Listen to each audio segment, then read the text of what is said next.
এবার দক্ষিণ চব্বিশ পরগনা মগরাহাট থেকেও অস্ত্র উদ্ধার করল পুলিশ, 5টা ওয়ান শাটার, দেশে পিস্তল সহ একাধিক অস্ত্র উদ্ধার হয়েছে। এটা বারবার দেখা যাচ্ছে যে হয়তো যেটা পশ্চিমবঙ্গের বিষয় নয়, কখনো বিএসএফের গাফিলতিতে বাংলাদেশ থেকে, কখনো আগের দিন এসটিএফ যাদের ধরলো উত্তরপ্রদেশ থেকে এসছে আউন্স নিয়ে, কখনো বিহার থেকে ঢুকছে। তারা যদি এসে অস্ত্র নিয়ে কিছু ক্রিমিনাল ঢোকে, ডাকাতির সমস্ত ট্রেনিং সেন্টার হচ্ছে ওখানে, আর এখানে এসে ডাকাতি করে যাচ্ছে, তো এইগুলোর সমস্ত দিক থেকে আমাদের রাজ্য পুলিশ যেখানে যা খবর পাচ্ছে তারা ধরছে, আটকাচ্ছে। কিন্তু বিষয়টা কিন্তু শুধু রাজ্যের বলে নয়, বাইরের থেকে এখানে হয় কিছু ক্রিমিনালকে ঢুকিয়ে দেওয়া হচ্ছে, নইলে রাজ্যের ভাবমূর্তি নষ্ট করার জন্য পরিকল্পিতভাবে এগুলো করা হচ্ছে। আগরতলা স্টেশন থেকে গ্রেপ্তার 3 বাংলাদেশি অনুপ্রবেশকারী, ত্রিপুরা পুলিশের অভিযোগ এরা কলকাতা যাওয়ার চেষ্টা করছে। আমরা যেটা বারণ বলছি কিছুদিন আগেও, আজকে যেমন ত্রিপুরার স্টেশন থেকে বাংলাদেশি বলে চিহ্নিত কেউ আটক হয়েছে, তো কিছুদিন আগে তো আমরা আগরতলায় দেখেছি আরও বেশি সংখ্যক আটক হয়েছে। তার মানে বিএসএফ ওই জায়গাটাও ফেল করছে, বাংলাদেশ সীমান্তটা পাহারা দিতে ফেল করছে। তাহলে শুধু এরা এই পশ্চিমবঙ্গ নিয়ে বলছে কেন? ত্রিপুরা কাদের? ত্রিপুরা তো বিজেপি। আসাম কাদের? আসাম তো বিজেপি। তাহলে সেখানে ঢুকছে কী করে? তাহলে সেখানে ঢুকছে নিশ্চয়ই ফেল করছে বিএসএফ, কেন্দ্রীয় সরকার, অমিত শাহের ব্যর্থতা। তো সুতরাং এটা আবার চোখে আঙুল দিয়ে দেখিয়ে দিল বিএসএফের ফেলিওর। এবং সেটা শুধু বাংলা বর্ডার বলে নয়, গোটা বাংলাদেশ বর্ডারটা যেখানে ত্রিপুরা আছে সেখানেও ফেল করছে, নইলে ঢুকছে কী করে? সেখানে ঢুকে এবার কেউ ট্রেনে করে যাচ্ছে দিল্লি, কেউ আসছে কলকাতায়, তখন বলছে কেন কলকাতায় ধরা পড়লো? আরে ভাই, আমাদের জায়গা দিয়ে ট্রেন পথে আসছে। দাদা, এটা বিষয় হচ্ছে সুকান্ত মজুমদার আজকে দিল্লি যাওয়ার আগে নির্যাতিতার পরিবারের সঙ্গে দেখা করেন। তারা নির্যাতিতার রাজ্যকর কাণ্ডে নির্যাতিতার পরিবারের সঙ্গে দেখা করেন। তার পরিবারের তরফ থেকে সিবিআই তদন্তে অসঙ্গতি সহ বিভিন্ন চিঠি দেওয়া হয়েছে। সুকান্ত বলছেন নির্দিষ্ট জায়গাতে পৌঁছে দেবে। দেখুন, সুকান্তবাবু নিজেই জানেন না যে পুরো ফেব্রুয়ারি মাসটাও তিনি রাজ্য সভাপতি থাকবেন কি। ওনাদের এখন লড়াই হচ্ছে যে সুকান্তবাবু থাকবেন না, শুভেন্দুবাবু হবেন না, দিলীপ ঘোষ হবেন না, নতুন কেউ হবেন। ওদের গোষ্ঠীবাজি চলছে। প্রত্যেককেই দেখাতে হচ্ছে আমি একটা কিছু করছি, আমি তৃণমূলের বিরুদ্ধে একটা কিছু করছি, চেয়ারটা আমায় দাও। তাই কেউ খারাপ কথা বলছেন, কেউ এদিক ওদিক যাচ্ছেন, কেউ চিঠি নিয়ে অমুক জায়গায় যাচ্ছেন। গতকাল একজন গিয়ে দিল্লিতে বসেছিলেন, সেটা দেখে আবার সুকান্তবাবু আজকে ছুটছেন। ফলে এইগুলো এদের সব নিজেদের গোষ্ঠীবাজির জায়গা। এর সঙ্গে বাংলার রাজনীতির আসল ঘটনার কোনো সম্পর্ক নেই। আর অভয়ার বাবা মার কাছে যে কেউ যেতে পারে, এবং ওনাদের বক্তব্য আমাদের ওনাদের প্রতি পূর্ণ শ্রদ্ধা, সম্মান, সহমর্মিতা, সহানুভূতি আছে। কিন্তু ওনারা প্রথম থেকে যেভাবে স্টেটমেন্ট বারবার চেঞ্জ করেছেন, সিবিআই চাই, পুলিশ চাই না, এবার বলছেন সিবিআই চাই না। কেন না, সিবিআই এর তদন্ত প্রমাণ করে দিয়েছে যে কলকাতা পুলিশের তদন্ত ঠিক ছিল। কখনো বলছেন ফাঁসি চাই, কখনো বলছেন ফাঁসি চাই না। এই সিপিএম বিজেপির মুখের কথাগুলো ওনাদের মুখ থেকে বেরোচ্ছে। তাই আমরা রিকোয়েস্ট করেছি, দয়া করে বিরোধীদের এই প্ররোচনায় পা দেবেন না। আপনাদের আবেগকে, আপনাদের আবেগ, ন্যায্য আবেগ, তাকে বিপথে চালিত করছে এই বাম, অতি বাম বিজেপি। ফলে অভিভাবকদের কাছে অনুরোধ, দয়া করে এদের পাতা ফাঁদে পা দেবেন।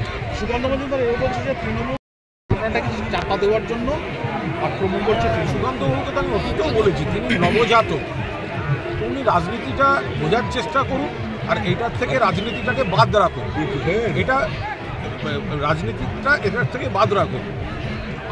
কেউ কোথাও অভয়ার বাবা মাকে আক্রমণ করেনি।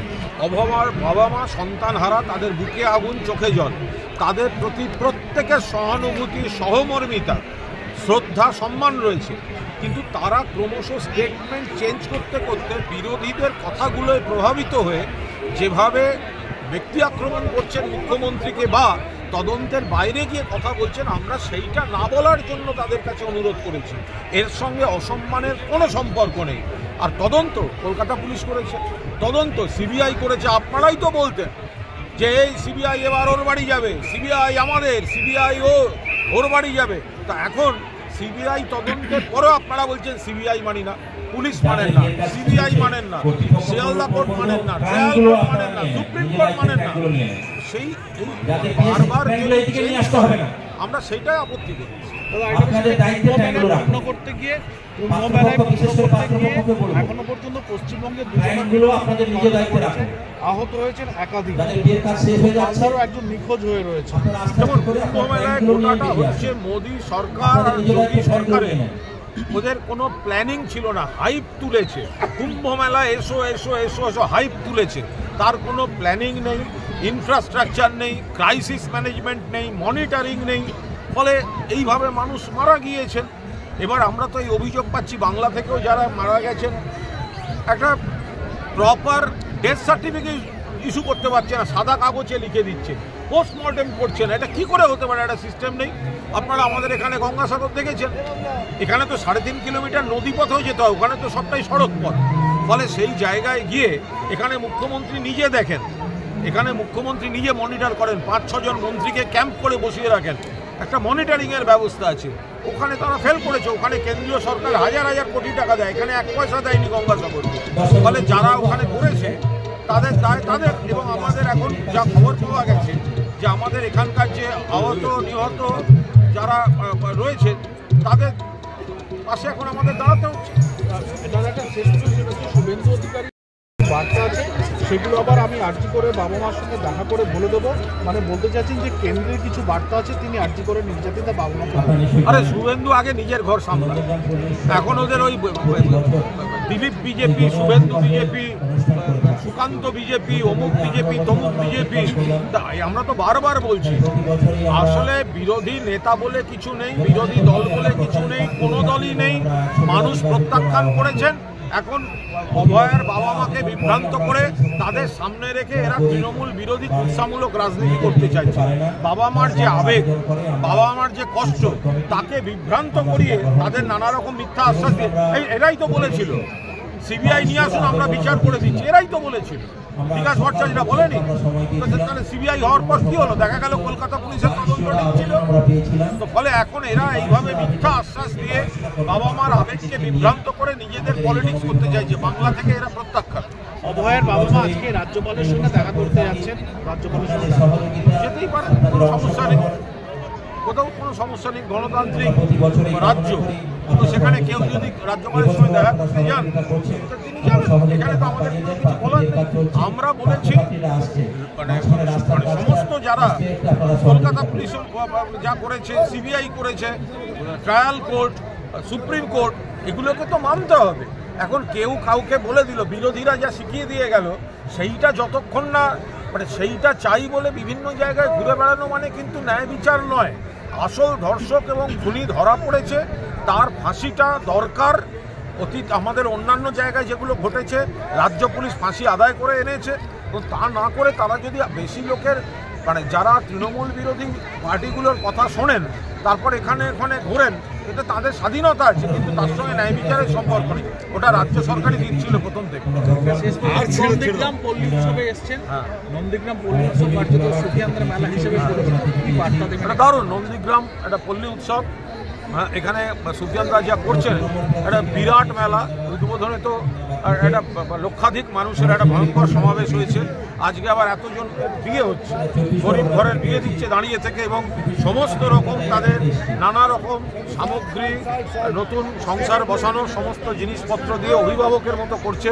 সুফিয়ানরা রয়েছে, বাপ্পা রয়েছে, সুভাষিনী রয়েছেন, বাইরে রয়েছে। সুফিয়ানরা এটা নিষ্ঠার সঙ্গে একটা প্রপার অভিভাবকের মতো কাজ করে, এবং গোটা তৃণমূল পরিবার ওর পাশে দাঁড়িয়ে থেকে এই সামাজিক কাজ এত সুন্দরভাবে যেটা হচ্ছে সেটা এরা সব কেউ মানে বরকর্তা না কোণেকর্তা, কি কোণেকর্তা, তো কোণেকর্তার ভূমিকা এখানে সব পালন করছে। শুভেন্দা, আজকে কতজনের 40 জন ছেলেমেয়েকে আমরা বিয়ে দিচ্ছি। আগামী বছর আমরা ঘোষণা করছি আনলিমিটেড 100 জনা গণবিবাহ দেওয়ার জন্য। আগামী বছরের ঘোষণা এবছর আমরা করে দিচ্ছি।